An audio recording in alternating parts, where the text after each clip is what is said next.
Bismillahirrahmanirrahim. Assalamualaikum dear students. Welcome to the video lecture of Digital Summer Pack Grade 3 and we are studying mathematics.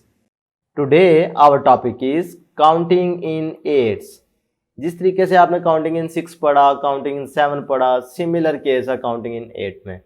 Simple इसमें करना क्या होगा, question की statement पढ़ते हैं, complete the following by counting in एट्स।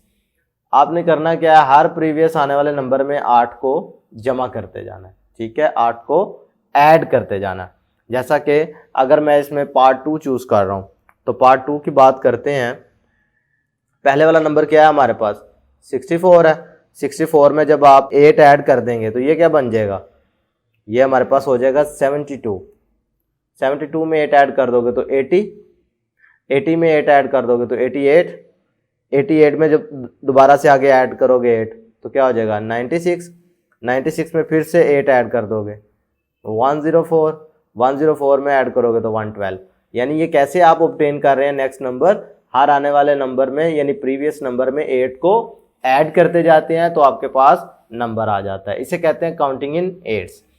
इसी तरीके से एक एग्जांपल दी गई है, count in eights and tell how many oranges are there in all. अब अगर आप काउंट करें तो एक बास्केट में कितने हैं 3, 4, 5, 6, 7, 8। अब आपको पता है कि एक बास्केट में 8 हैं और ये कुल कितनी बास्केट आपके पास नजर आ रही हैं, 10 बास्केट्स नजर आ रही हैं। तो इनको अगर काउंटिंग इन एट्स करो तो ये 8, ये 16, ये 24, 32, 40, 48, 46, 56, 64, 72, 80। तो कुल कितने हो गए इधर 80 अरेंजेस। बात समझ आ रही है। तो काउंटिंग इन 8 से आपका काम, आपकी कैलकुलेशन आसान बना दी। ये था स्किप काउंटिंग बाय 8। आज के लिए इतना ही। अल्लाह हाफिज।